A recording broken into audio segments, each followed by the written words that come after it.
할렐루야.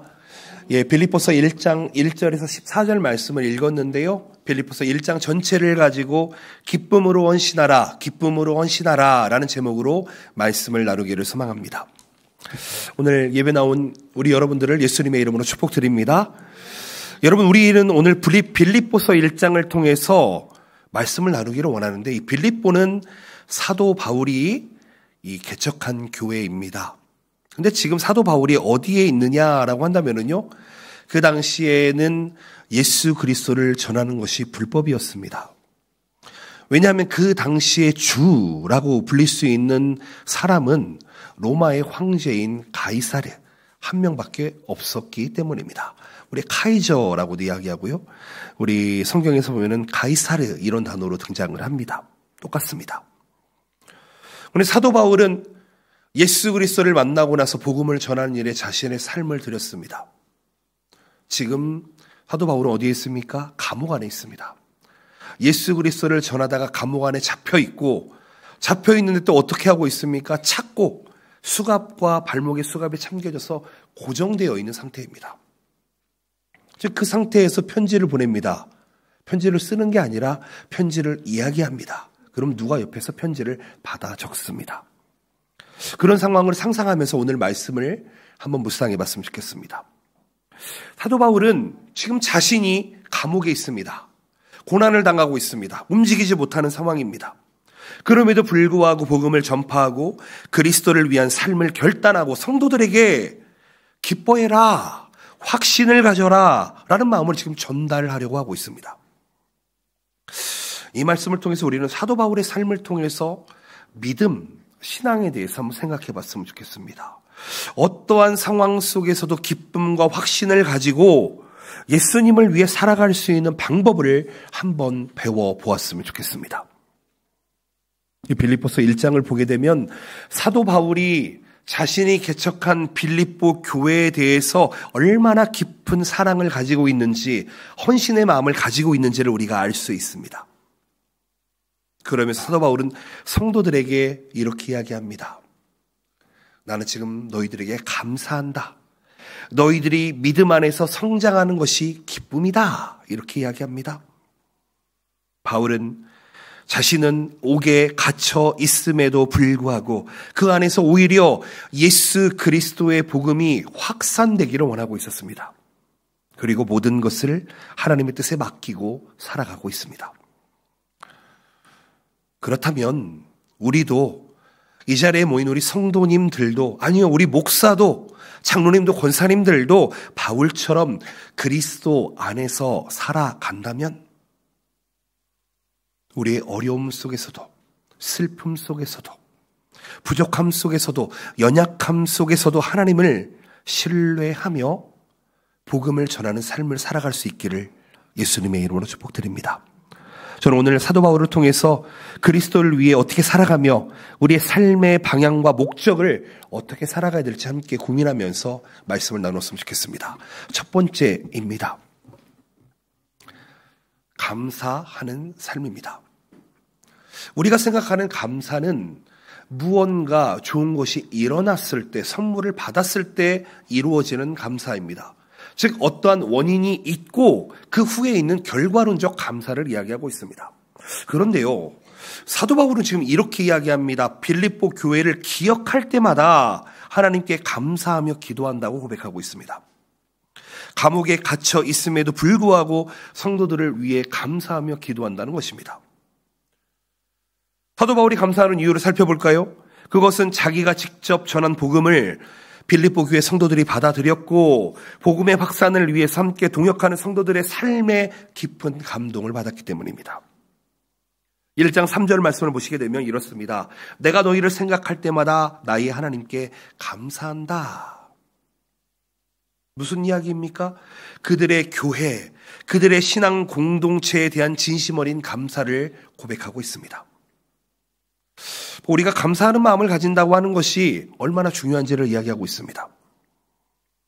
여러분, 감사하는 사람은 그리스도인의 특징을 가지고 있는 것입니다. 감사하지 못하는 사람은 사실 성도라고 이야기하기에는 조금 부끄러울 수 있는 것 같습니다. 사도 바울은 자신을 향한 하나님의 계획을 신뢰하며 감사했습니다. 어떤 결과론적인 것 때문에 감사한 것이 아니라 하나님이 함께 하시며 하나님이 성숙하게 하시며 하나님께서 성장하게 하실 것을 믿고 미리 감사했다는 것입니다. 사랑하는 성도 여러분, 우리가 일상을 살아가다 보면 우리의 인생이, 우리의 삶이 때로는 이 감사에서 좀 인색한 적이 있지는 않는지 한번 돌아보게 됩니다. 여러분, 이렇게 함께 예배할 수 있음에 감사합니다. 감사지요? 여러분, 이렇게 날씨가 흐리고 비가 올만 하면 허리가 쑤시고 다리가 쑤셔서 교회 오기 힘드신 분들이 있습니다. 어떤 분들은 마음이 불편해서 비 오는데 오늘 하루 쉬어볼까 생각해 본 분도 있을 것 같습니다. 그런데요, 여러분, 이 자리에 모여 있는 게 감사인 줄로 믿습니다. 감사는 하나님과 우리의 관계를 더욱 깊게 하는 통로입니다. 우리의 마음을 하나님께로 향하게 만드는 중요한 열쇠가 됩니다. 여러분, 바울이 언급하고 있는 감사는 감정적인 반응을 이야기하는 것이 아닙니다. 하나님에 대한 믿음과 확신에서 우러나오는 감사입니다. 즉 무엇이냐면 어떤 선물을 받았기 때문에 감사하는 것이 아니라 그냥 하나님에 대한 믿음 때문에 감사한다는 것이죠. 1장 6절 말씀을 보게 되면 너희 안에서 착한 일을 시작하신 이가 그리스도 예수의 날까지 이루실 줄은 우리가 확신하노라. 아멘. 하나님이 우리 안에 착한 일을 시작하신다고 이야기합니다. 착한 일은 무엇입니까? 하나님께서 하시는 모든 일이 착한 일입니다. 이 착하다라는 말이 선하다라는 말로도 표현이 되는데, 즉 하나님께서 하시는 모든 일은 선하십니다. 즉 우리를 구원하신 것이 착한 일이고 그리스도 안에서 우리 성도들이 매일매일 변하는 것이 착한 일이 된다는 것입니다. 사도 바울은 성도들이 예수 그리스도를 믿고 따라가는 과정에서 하나님께서 그들을 온전하게 인도하실 것을 믿었습니다. 그래서 감사했습니다. 사랑하는 성도 여러분, 하나님은 지금 이 시간 우리에게도 그리스도 안에서 시작된 선한 일, 착한 일을 우리를 위해서 하시기를 원하시는 분이신 줄로 믿습니다. 선한 일을 통해서, 착한 일을 통해서 우리가 하나님의 마음을 알고 하나님의 뜻을 이루는 방향으로 나아갈 수 있도록 인도해 주심을 믿으시기를 축복드립니다. 그렇다면 감사하는 삶을 살아보시길 바랍니다. 사실 저는 요즘 고민이 하나 있습니다. 우리 큰딸이 중학교 1학년인데 사춘기인 것 같습니다. 되게 우울해합니다. 왜 이렇게 우울해할까? 이렇게 등치 큰 아빠도 있고 든든한 아빠도 있고 좋은 엄마도 있고 또 동생도 있고 사실 부족함이 없을 것 같은데 위축돼 있습니다. 왜 그래? 그랬더니 일본어를 하는 게 좀 부족하다고 느끼니까 소극적이 된다고 합니다. 그래서 집에서 이렇게 방에 처박혀가지고 조용히 있습니다. 그거 보고 있으면 속이 터질 때가 있습니다. 여러분, 분명히 어떠한 고난도 없고 그냥 잘 살고 있음에도 불구하고 혼자서 자신의 우울감에 빠지고 사춘기에 빠지고 그러면서 감사하지 못하는 저는 딸을 보고 있습니다. 그런 딸을 보면서 저도 감사하지 못하는 목사의 모습을 보고 있습니다. 근데 신기한 게 뭔지 아십니까? 아침에 분명히 그런 우울한 딸을 보고 나왔는데 아내한테 전화가 옵니다. 여보, 방금 전에 예루랑 루아와 함께 가정 예배를 드렸어. 예배를 드렸더니 예루가 밝아졌어. 하나님 말씀을 듣고 나더니 예루가 힘을 얻었어. 그게 며칠 갈지는 모르겠습니다. 근데요, 하나님 말씀 안에서 그 우울감 속에서 탈출해서 성장하고 있는 딸을 볼 때에 감사함이 느껴졌습니다. 때로는 우리는요, 어려움 속에서 고난 속에서 감사하지 못할 때가 참 많습니다. 저는 일본에 온 유학생들을 참 많이 봤습니다. 한 몇백 명은 잘 거쳐간 것 같습니다. 제 인생 속에서. 그 친구들이 처음에는 일본에 공부하러 왔습니다. 그랬더니 학비가 필요합니다. 어떻게 하지요? 아르바이트를 하지요. 그런데 이렇게만 하면 좋은데 이제 반대가 되어버립니다. 공부를 하기 위해서 아르바이트를 하는 건데 이제는 돈을 벌기 위해서 학교 와서 잡니다. 이해가 가십니까? 저희 그런 사람도 정말 많이 봤습니다. 분명히 주객이 전도가 되어버렸습니다. 감사하지 못하는 삶을 삽니다. 그런데 그게 반대로 바뀌어버린 사람은요, 이번 땅에서 오래 있는 경우를 제가 본 적이 없습니다. 우리가 인생을 살아가면서 어디에 집중해야 되는지, 무엇에 집중해야 되는지 그 포커스가 벗어나 버리면은요, 주객이 전도되어 버리면 우리의 삶은 감사가 넘치지 못하는, 불평불만이 넘치는 삶이 되어버린다는 것이죠. 여러분, 사도 바울을 봅시다. 예수님을 전하다가 지금 옥에 갇혀 있습니다. 근데 옥에 갇혀 있는 여러분, 어떤 이런 공간 안에 그냥 자유롭게 움직이는 상황이 아닙니다. 손과 발에 착고가, 수갑이 차여져 있는 상태입니다. 움직이지 못하는 상태입니다. 여러분, 그런 상황 속에서 여러분 감사할 수 있으십니까? 감사할 수 있을까요? 등에 땀이 나도 닦을 수 없고 가려움이 있어도 반응할 수 없는 그 삶 속에서 감사가 가능합니까? 여러분, 근데요, 성경이 이야기하는 감사는 어떤 원인에 의한 감사가 아니라 우리의 처한 상황과 관계없이 하나님을 믿는 믿음으로 감사하는 것인 줄로 믿습니다. 하나님을 신뢰함으로 감사하는 것인 줄로 믿습니다. 여러분, 먼저 감사해 보십시오. 우리가 겪는 고난이 일시적일지라도 지속적일지라도 하나님은 사실은 그 삶을 통해서 우리를 성장시키시고 하나님의 뜻을 이루기 위한 위치까지 자라나게 하신다는 것을 기억하셨으면 좋겠습니다. 사실 저는 요즘 이머전시 긴급 출동을 많이 하고 있습니다. 교회에서 저기에서 쥐가 나왔다, 바퀴벌레가 나왔다 그러면은 목사님 하고 저를 부릅니다. 이게 어쩌다가 이렇게 됐는지 모르겠습니다. 바퀴벌레 한 마리를 처리 못하는 청년들이 너무 많습니다. 이게 다른 게 아닌 것 같습니다. 근데 여러분, 아프리카에 사는 청년들을 데려다 놓으면 바퀴벌레에 놀랄까요? 저는 그렇지 않을 것 같습니다. 우리가 느끼는 감사, 우리가 느끼는 삶을 여러분 이렇게 레벨업을 해야 되지 않을까 생각을 합니다. 작은 것 하나에 불평하고 작은 것 하나에 놀라는 게 아니라 작은 것 하나부터 감사할 수 있는 우리의 삶이 되어야 하는 줄로 믿습니다.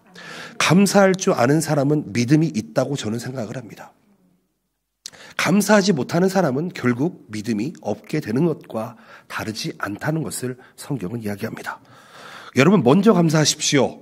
먼저 하나님 앞에 감사를 선포하십시오. 내 삶을 감사로 나아갈 수 있도록 맡겨보시기를 예수님의 이름으로 축복드립니다. 그리고 우리가 감사하는 이유는 하나님께서 우리와 함께 하시기 때문에, 그리고 하나님께서 그 계획을 이뤄가시기 때문에 감사하며 나아갈 수 있어야 하는 줄로 믿습니다. 사도 바울은 감옥에 있지만 자신이 개척한 교회, 빌립보 교회를 위해서 기도하며 감사했습니다. 저는 지금 사도 바울, 목회자의 마음을 전하는 것이 아닙니다. 성도들의 삶 속에서도 여러분, 남편이 있음에 감사하시기를 바랍니다. 아내가 있음에 감사하시기를 바랍니다. 여러분, 남편이 없는 분도 있고 아내가 없는 분도 있습니다. 때로는 자녀가 없는 분도 있고 부모님이 안 계신 분도 있습니다. 저는 초등학교 1학년 때 부모님이 이혼하시고 떨어져 지냈습니다. 한 21년 정도를 떨어져 지낸 것 같습니다. 한 번도 직접 만나지를 못했습니다. 근데요, 저는 친구들을 보면서 이런 생각을 정말 많이 했습니다. 집에 아버지와 어머니와 같이 사는 게 얼마나 큰 감사인지 그들은 모르더라고요. 제 입장에서는 초등학교 입학, 졸업, 중학교 입학, 졸업, 고등학교 입학, 졸업 때 부모님이 한 번도 자리에 있어 본 적이 없습니다. 그 졸업식 때 먹고 싶었던 짜장면을 못 먹었던 게 저에게는 큰 서운함으로 남아 있습니다. 여러분, 부모님이 함께 하시는 게 얼마나 큰 복인지 아십니까? 여러분, 불평하지 않으시기를 바랍니다. 부모님이 있음에 감사하시기를 바랍니다. 여러분, 그렇죠. 여러분, 부부를 보통 천생연분이라고 이야기합니다. 그렇죠. 그런데요, 요즘은 그 말을 조금 이렇게 돌려가지고 평생 왼수다라는 이야기로도 쓰곤 합니다. 그런데요, 성경에서 이야기하는 것을 먼저 생각해 본다면은 여러분, 남편이 있음에 감사하시고 아내가 있음에 감사하시고 형제 자매가 있음에 먼저 감사하는 여러분들 되시기를 축복드립니다. 왜냐하면 그것을 통해 하나님은 우리를 성숙시키시고 성장시키시고 우리를 자라나게 하시기 때문입니다. 때로는요, 생각이 다르죠. 말이 통하지 않지요. 전혀 반대적인 성향을 가지고 있을 수도 있습니다. 그러나 여러분 우리에게 주어진 것 있다면 여러분 그것을 전부 감사로 받고 소화하시는 여러분들 되시기를 예수님의 이름으로 축복드립니다. 저는 그렇게 되기를 서로를 위해 기도하며 나아가는 우리 동경복음교회 공동체 되시기를 축복드립니다. 하나님께서는 우리 교회 안에 감사가 넘치기를 원하십니다. 우리 가정 안에 감사가 넘치기를 원하십니다. 여러분 일할 수 있음에 감사하시기 바랍니다. 일할 수 있다라는 건 일할 수 있는 건강이 있다는 것이고, 건강이 있다라는 것은 그 건강으로 하나님을 사랑할 수 있다는 것입니다. 주변의 이웃을 섬길 수 있다는 것입니다. 감사하며 나갑시다. 감사의 생활을 회복합시다. 아멘. 두 번째로는 고난 속에서도입니다. 자, 사도 바울은 감옥에 있는데 지금 무엇을 하고 있냐면 복음을 전하는 일을 멈추지 않고 있습니다. 그러면서 자신이 지금 매여 있는 것, 감옥에 갇혀 있는 것이 오히려 복음 전파의 기회가 되었다고 고백하고 있습니다. 12절 말씀 보실까요? 형제들아, 내가 당한 일이 도리어 복음 전파의 진전이 된 줄을 너희가 알기를 원하노라. 아멘. 사자성어 중에 전화위복이라는 단어가 있습니다. 아시지요? 화가 도리어 복이 되었다는 것입니다. 여러분, 근데 이게 우리 믿는 사람의 특징이라는 것을 기억했으면 좋겠습니다.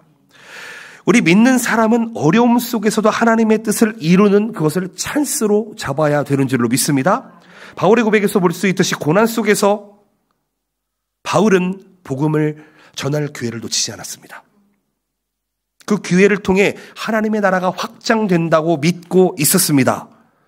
바울이 감옥에 있는데 누구에게 복음을 전할까요? 자기를 지키고 있는 그 간수들, 그렇죠? 친위대들, 그들에게 복음을 전하고 있습니다. 왜요? 친위대들은 그 자리에서 시간만 되면 바뀌고 교대하면서 바뀌게 되거든요. 그들에게 또 복음 전하고 했다는 것이죠. 사도 바울은 자신의 당하는 고난이 개인적인 고난이라고 생각하지 않았습니다. 그는 오히려 감옥에 갇혀 있음으로써 이 개인적 고난이 많은 사람에게 복음을 전할 수 있는 기회가 되었다, 이렇게 이야기합니다. 13절에 이렇게 고백합니다. 이러므로 나의 매임이 그리스도 안에서 모든 시위대 안과 그 밖의 모든 사람에게 나타냈다, 전파되었다, 이렇게 이야기합니다. 이 단어의 원어적인 뜻이 무엇인지 아십니까? 진보되었다, 진전되었다, 전파되었다, 전달되었다. 즉 무슨 얘기냐면 복음이 더 넓어졌다라는 것입니다. 고난 속에서 바울은 하나님의 복음이 진전을 위해 쓰임받았다고 이야기합니다. 하나님께서 자신을 사용하셔서 복음을 전했다고 이야기합니다. 그 고난을 복음을 전하기 위한 도구로 사용해 주셨다고 이야기합니다. 우리가 겪는 고난 또한 하나님의 뜻 안에서 복음의 전파를 위해 사용되어져야 하는 줄로 믿습니다. 여러분, 우리는 종종 어려운 상황에 처했을 때 때로는 그 상황을 피하려고 합니다. 도망치려고 합니다. 안 만났으면 좋겠다고 준비합니다. 때로는요, 하나님, 왜 이런 고난을 나에게 허락하셨습니까? 하나님, 알 수가 없습니다. 왜 하나님을 잘 믿고 있는데 나에게 이런 고난을 주십니까? 라고 이야기할 때도 있을 것 같습니다. 그런데 오늘 바울의 모습을 보십시오. 고난 속에서 무엇을 했다고요? 복음을 전하는 기회로 삼았다고요. 여러분, 고난 속에서 우리가 해야 될 일이 무엇입니까? 복음을 전하시길 바랍니다. 고난 속에서 우리가 해야 될 것은 하나님의 말씀대로 사는 것입니다. 제가 교회를 고등학교 1학년 때부터 다녔습니다. 교회 다니면은 가장 중요한 기도 제목이 있습니다. 그 무엇입니까? 바로 가족 복음화입니다. 아빠가 예수님 믿고 엄마가 예수님 믿고 형제자매가 예수님 믿고 또 자녀들이 예수님 믿는 게 큰 복인 줄 잘 알고 있습니다. 여러분, 근데 그게 쉽게 됩니까? 사람이 쉽게 변하십니까? 잘 안 되시죠. 특별히 부모님이나 형제자매를 변화시키는 일은 쉬운 것 아닙니다. 자녀들을 우리의 믿음대로 양육하기도 쉽지가 않습니다. 때로는 그것이 고난이라고 생각되어질 때도 있습니다. 그런데 우리가 오늘 깨달아야 되는 게 무엇입니까? 고난이 있다면, 가시가 있다면 우리는 기도하면 됩니다. 가시가 있다면 우리는 감사하면 됩니다. 가시가 있다면 우리는 그 가운데 복음을 전하면 됩니다. 우리의 상황이 어렵고 힘들어도 그 속에서 하나님의 주신 사명을 찾아갈 수 있는 여러분들 되시기를 축복드립니다. 목사이기 때문에 제가 너무 당연한 얘기를 하고 있는 것 같습니다. 사도 바울은요, 복음이 전해지기만 한다면 그 과정이 어떻게 되었던 그것을 통해서 기뻐한다 이야기합니다. 그렇다면 사도 바울이 우리에게 전하는 메시지의 핵심이 무엇입니까? 어떠한 상황이 있다 할지라도 복음을 전해라. 좋은 소식을 전해라. 이 얘기는 쉽게 얘기하면 복음으로 살아라 그 얘기입니다. 사도 바울은 감옥에 갇힌 상황 속에서도, 착고에 처해져 있는 상황 속에서도 복음의 진전을 위해 자신의 고난을 기꺼이 받아들이고 그 고난 속에서 하나님께서 자신을 사용해 줄 것을 믿었습니다.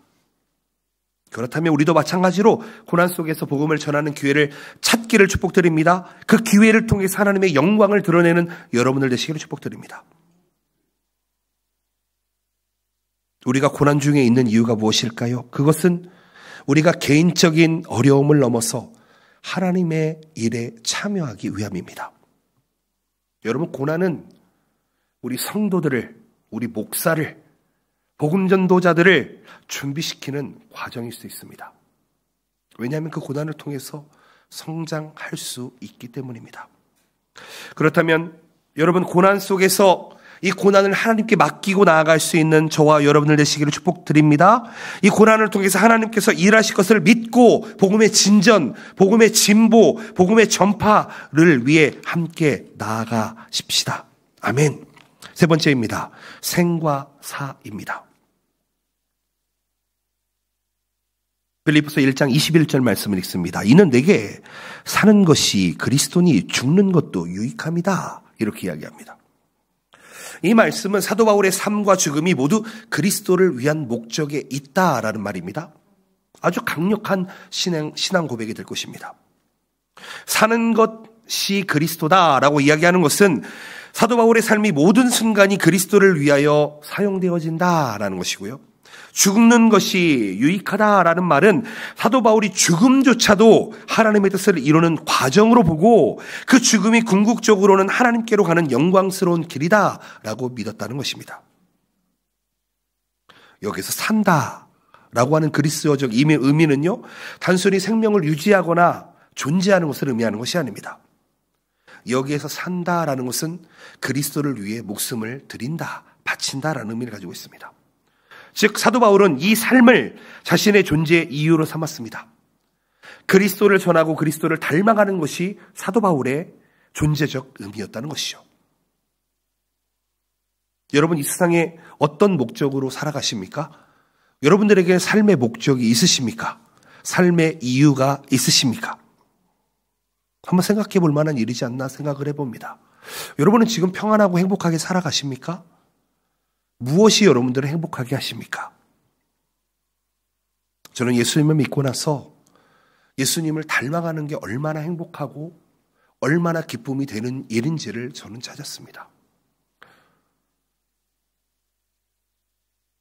여러분, 어떤 사람은요, 자기의 유익을 위해, 자기의 그 어떤 도파민을 위해, 이 엔돌핀을 위해서 뭔가를 찾아서 합니다. 그런데요, 그런 것들은 거의 다가 일시적인 것들 뿐입니다. 그런데요, 하나님 앞에 예배하며 찬양하며 하나님 앞에 감사하며 기도하는 삶을 살아가면은요, 여러분, 우리 안에 정말 마르지 않는, 목마르지 않는 그 생수의 강이 흘러 넘치게 된다는 것을 경험해 보신 분들은요, 여러분 이것을 놓칠 수가 없습니다. 사랑하는 성도 여러분, 우리의 삶을 세상적인 가치관으로 채우지 마시고요, 믿음으로 채워보시기를 축복드립니다. 저는 이 자리에 계신 분들이 모두 믿음이 있다고 저는 믿습니다. 왜냐하면은요, 믿음이 있는 사람의 특징이 무엇인지 아십니까? 하나님을 만나고 싶어 합니다. 하나님 앞에 예배하고 싶어 합니다. 내 안에 예배를 드리고 싶다라는 갈망이 있다면 그것은 믿음이 있는 것입니다. 사도 바울은 이렇게 이야기했습니다. 죽는 것도 유익하다. 죽음이라는 것이 그리스도께로 가는 지름길이다라고 생각을 했습니다. 이 죽음이라는 것이 육체적인 죽음만을 의미하는 것이 아니라 반대로 내가 죽게 되면 영적으로 승리한다라는 것을 반대로 가지고 있었습니다. 죽음과 승리를 세상 사람들은 연결시키기가 쉽지가 않습니다. 근데 사도 바울은 죽음을 두려워하지 않고 내가 복음을 인하여 죽게 된다면 하나님의 나라의 완전한 축복으로 사용되어질 것이라는 것을 믿었다는 것입니다. 우리는 이 땅에서의 삶이 끝나는 순간을 끝이라고 생각하겠지만 성경은 그렇게 이야기하지 않습니다. 이 땅에서의 육신의 호흡이 끊어지는 순간이 새로운 인생을 살아가는 순간이다. 하나님의 품 안으로 돌아가는 순간이다. 죽음조차 하나님을 찬양하는 길임을 여러분 우리는 기억할 수 있어야 하는 줄로 믿습니다. 여러분 우리는 영원히 사는 존재입니다. 아멘이십니까? 여러분 이건 좀 우리 기억해 봤으면 좋겠습니다. 영원히 산다라는 게 어떻게는 축복이 되고 영원히 산다라는 게 어떻게는 엄청난 저주가 됩니다. 여러분 우리가 예수 그리스도를 영접하고 예수 그리스도를 믿음으로 살아가게 되면 우리는 천국을 상속받게 됩니다. 그래서 일본어로 이 소망이라는 단어를 마치노조무라는 단어로 사용이 됩니다. 기보라는 단어도 사용이 되는데요. 여러분 예수 그리스도를 믿는 사람은 죽음에 이르는 그 순간 마치노조무 소망으로 희망으로 살아가게 됩니다. 영원히 하늘나라에서 하나님과 살게 됩니다. 그런데요 하나님을 알지 못하고 예수 그리스도를 영접하지 않는 사람은 제츠보 여러분 영원히 불타는 지옥에서 살아가게 됩니다. 여러분 어디에 사시겠습니까? 당연히 천국에 사시기를 원하시지 않으십니까? 그러기 위해서는요 우리 안에 생과 사를 초월하는 복음이 우리 안에 함께 있어야 하는 줄로 믿습니다. 여러분 바울이 죽음을 두려워하지 않은 이유가 무엇입니까? 천국을 사모했기 때문입니다. 여러분 영원히 사는 것은 축복이 되기도 하고 때로는 지옥이 되기도 합니다. 기억하셔야 됩니다. 그렇기 때문에 나의 사랑하는 가족들이 나의 사랑하는 이웃들이 나의 사랑하는 어머니 아버지가 나의 사랑하는 남편이 아내가 자녀들이 여러분 천국에 이룰 수 있도록 여러분 우리가 목숨을 걸고 우리의 삶을 통해서 복음을 전해야 되지 않겠습니까? 여러분 죽음은 끝이 아닙니다. 성경은 이야기합니다. 죽음 이후에 하나님의 나라가 있음을. 오히려 그리스도 안에서 완전한 승리와 영광의 시작이 바로 죽음이라는 것을 기억해 보셨으면 좋겠습니다. 여러분 혹시 죽음에 처할 만한 큰 사고를 당해본 적이 있으십니까? 혹 큰 수술을 해보신 적이 있으십니까? 저도 덩치가 좀 멀쩡한데 저도 전신 마취를 하고 한 10번 정도 수술을 했던 사람입니다. 여러분 수술을 한다라고 한다는 것은요 그 순간에는 한번 죽음에 대해서 생각해 보기도 합니다. 내가 지금 잘 살았을까? 잘 살고 있을까? 나는 지금 어떻게 살고 있지? 혹 내가 지금 마취를 하고 못 일어나지는 않을까? 이런 생각도 해본 적이 있습니다. 사랑하는 성도 여러분, 우리가 살아있다라고 하는 것은 우리에게 사명이 있다는 것을 기억했으면 좋겠습니다. 그 사명이 무엇입니까? 복음을 전하는 것입니다. 복음으로 살아내는 것입니다. 이웃을 사랑하는 것입니다. 하나님을 사랑하는 것입니다. 그게 복음입니다. 바울은 그리스도 안에 사는 것이 가장 중요한 삶의 목적이었고 죽음조차도 그리스도를 위한 길이라고 믿었습니다. 우리도 바울처럼 사는 것, 죽는 것을 모두 그리스도를 위해 드리는 삶으로 살아보시기를 예수님의 이름으로 축복드립니다. 우리가 이 땅에 살아가는 동안에 하나님의 뜻을 따라 하나님의 영광을 위해 살아가시기를 축복드립니다. 죽음을 두려워 마시고 하나님께 영광을 돌리는 삶으로 죽음조차도 주님께 맡겨보시기를 예수님의 이름으로 축복드립니다. 아멘. 마지막으로 헌신적인 삶에 대해서 좀 생각해 보았으면 좋겠습니다. 사도 바울은 감옥에 갇혀 있습니다. 그런데 사도 바울은요, 성도들의 믿음이 성장하기를 계속 바라고 있었습니다. 25절 말씀 보실까요? 내가 살 것과 너의 믿음의 진보와 기쁨을 위하여 너희 무리와 함께 거할 이것을 확신한다. 자신의 삶을 교회와 성도들을 위한 헌신적인 삶으로 삼고자 하는 사도 바울의 결단이 보여집니다. 사도 바울은 자신의 고난과 어려움 속에서 교회를 위해 헌신하는 삶을 살았습니다. 그들을 위해 기도하며 기대하는 삶을 살았습니다. 여기서 진보다라고 이야기하는데 이 단어가 성장한다, 발전한다라는 뜻을 가지고 있습니다.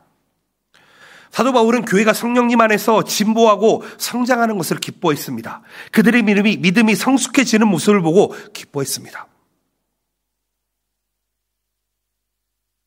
저는요, 우리 교회가 모두 이 아버지의 마음, 어머니의 마음을 다들 회복하셨으면 좋겠습니다. 어떤 마음이냐면요. 여러분들도 꼭 아이를 한번 낳아보시고 아니면 밑에 있는 아이들 한번 키워보시기를 바랍니다. 쉽지가 않습니다. 제 뜻대로 되지가 않습니다. 그런데요, 한 가지 마음은 있습니다. 자라나기를 원합니다. 그 자리에 멈춰있지 않기를 원합니다. 여러분, 아이가 어떤 한 나이에 계속 멈춰있는 것은 여러분 병입니다. 그거는 장애입니다. 그거는 신앙 또한 마찬가지입니다. 우리의 신앙이 어느 순간, 어느 시기에 멈춰있으면 그것은 여러분 병입니다. 그래서 어떻게 기도합니까? 하나님, 이 아이가 건강하게 자랄 수 있도록 도와주시옵소서. 믿음으로 자라게 도와주시옵소서. 우리 동경복음교회 모든 성도님들이 오늘보다 내일보다 일주일 후에 신앙이 더 자라날 수 있도록 기도하는 것이 어머니의 신앙일 것이고 아버지의 신앙일 것 같습니다. 사도 바울이 그런 마음이었을 것 같아요. 본인이 개척한 교회입니다. 얼마나 사랑했겠습니까? 본인이 복음을 전하고 그 복음대로 살아가는 성도들을 보면서 얼마나 감사하고 기뻐했겠습니까? 사랑하는 성도 여러분, 우리도 사도 바울의 마음을 닮았으면 좋겠습니다. 서로가 서로를 성장시키는 원동력이 되며 자원이 되며 서로가 서로를 갈고 닦는 여러분 그런 여러분을 되시기를 축복드립니다. 성도가 자라난다라고 하는 것을 성경에서는 하나님의 나라가 확장된다라는 것으로 이야기합니다. 사도 바울은 자신이 살고 있는 동안에 교회를 위해 헌신하겠다고 결단합니다. 성도들을 위해 기도하겠다고 결단합니다. 그리고 자신이 사역을 계속할 수 있도록 하나님 도와주시옵소서 기도합니다. 자기 자신에게는 육신의 가시가 있었음에도 불구하고 그것 또한 감사하며 하나님 나에게 연약함이 있더라도 하나님 사용하여 주시옵소서 기도합니다. 교회의 발전과 성도들의 성장과 성숙을 위해서 자신의 시간과 자신의 헌신을 모두 드린다는 것입니다. 여러분들은 어떠십니까? 여러분 혹시 집에서 교회를 위해서 한번 기도해 보셨습니까? 교회에 기도를 해 주신다고 저는 믿습니다. 왜냐하면 그 기도를 통해서 교회가 세워지기 때문입니다. 여러분 교회의 교역자들을 위해서 기도해 주시기를 바랍니다. 하나님의 말씀으로 충만할 수 있도록 또 교회 장로님들과 권사님들과 안수 집사님들을 위해 기도해 주시기를 바랍니다. 하나님의 복음의 말씀으로 충만하도록. 여러분 그것이 우리의 삶이 되어야 합니다. 그게 헌신입니다. 짧은 순간이라도 괜찮습니다. 여러분 한 호흡을 쉬면서 한마디라도 괜찮습니다. 여러분 기도해 주시기를 바랍니다. 하나님께서 우리를 부르신 목적이 무엇입니까? 제가 정확하게 말씀드립니다. 하나님의 공동체를 위해 헌신하도록 우리를 불러주셨습니다. 기억하셔야 됩니다. 신앙생활은 절대로 혼자 할 수 있는 것이 아닙니다. 하나님은요 절대로 성도 한 사람을 이야기하지 않습니다. 성도라는 단어가 무엇입니까? 거룩한 무리, 거룩한 공동체라는 뜻입니다. 한 사람을 공동체라고 이야기하지 않습니다. 크리스찬 복수형으로 되어 있습니다. 여러분 교회는 뭐 하는 곳입니까? 하나님의 성도가 모여 예배하는 곳인 줄로 믿습니다. 그런데요 단지 교회가 일요일날 주일날 예배하는 곳이 되어버리면 안 됩니다. 예배를 드리셨다면 하나님의 말씀대로 살아보시기를 바랍니다. 하나님을 사랑하고 이웃을 사랑하라. 그것이 하나님의 말씀입니다. 즉 서로를 섬기고 서로를 사랑하고 서로를 격려하고 서로를 세워주는 공동체를 만들어가는 것, 그런 헌신의 삶을 살아가는 것이 우리가 되어야 하는 줄로 믿습니다. 바울이 그랬습니다. 감옥에 있지만 성도들을 위해 헌신합니다. 말씀으로 헌신합니다. 기도로 헌신합니다. 감사로 헌신합니다. 찬양합니다. 여러분 목사이기 때문에 교회를 이야기하는 것이 아닙니다. 교회 공동체는 여러분 축복의 통로가 되는 줄로 믿습니다. 우리의 신앙이 바로 세워지고 교회가 바로 세워졌을 때 우리 교회 공동체가, 가정이, 우리의 사업이, 우리의 직장이, 우리의 학업이 여러분 형통하는 줄로 믿습니다. 그러기 위해서 우리 공동체가 말씀으로 세워져야 됩니다. 우리가 성장하기 위해서는 여러분 시간을 들여야 되지요. 때로는 헌신해야 됩니다. 때로는 재능을 통해서 헌신할 수도 있습니다. 그런데 이 모든 것이 합력하여서 하나님의 선을 이뤄나간다 이야기합니다. 그것이 하나님의 영광이 된다고 이야기합니다. 사랑하는 성도 여러분, 사도 바울이 빌립보 교회를 위해서 헌신하는 삶을 보면서 우리도 생과 사를 초월한 헌신으로 한번 나아가 봅시다. 성도들의 믿음과 성도들의 삶이 성숙하고 성장할 수 있도록 하나님의 뜻 안에서 이루어질 수 있도록 함께 기도하며 나아갑시다. 바울처럼 교회를 위한 헌신의 삶으로 나아갑시다. 각자의 위치에서 각자의 자리에서 교회를 섬기고 가정을 섬기고 여러분들이 속한 공동체를 섬겨보시기를 축복드립니다. 여러분, 교회를 위한 헌신은 단순한 일이 아닙니다. 하나님의 사역에 참여하는 귀한 사명임을 기억하셨으면 좋겠습니다. 여러분, 우리의 삶을 통해서 하나님의 나라를 이루어 갑시다. 말씀을 맺었으면 좋겠습니다. 빌립보서 1장입니다. 꼭 집에 가서 한번 읽어보셨으면 좋겠습니다. 바울이 감옥 속에서 어떠한 마음으로 기도했을지, 감사했을지, 기뻐했을지를 살아보시기를 바랍니다. 고난 속에서도 감사할 수 있는 믿음, 그리고 그 고난 속에서도 복음을 전할 수 있는 믿음, 그리고 살아있음과 우리가 죽음조차도 초월하며 하나님께 모든 걸 맡기며 그리스도를 위해 살아가는 삶, 그리고 하나님 앞에 헌신하기로 작정하는 삶을 살아가는 우리의 모습, 우리의 가진 시간과 재능과 우리의 자원을 하나님의 나라를 위해서 사용하는 우리의 모습, 성도들이 믿음 안에서 성장할 수 있도록 돕는 우리의 모습, 그것이 우리의 사명임을 기억하셨으면 좋겠습니다. 우리의 삶이 그리스도 안에서 기쁨과 확신과 감사와 찬양으로 나타날 수 있으시기를 축복드립니다. 이 시간 그리스도를 위해 살고 그리스도를 위해 죽겠습니다 하고 고백해 봅시다. 그런 우리들에게 일하실, 역사하실 하나님을 기대해 봅시다.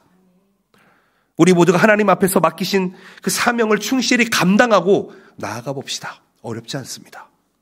여러분, 예배로부터 시작하십시오. 매일매일 하나님의 말씀을 읽음으로부터 시작하십시오. 하나님의 말씀을 듣고 순종함으로 시작하십시오. 하나님의 영광으로 살겠다고 결단하십시오. 하나님께서 힘과 지혜로 더해 주실 줄 믿고 기대하며 나가십시오.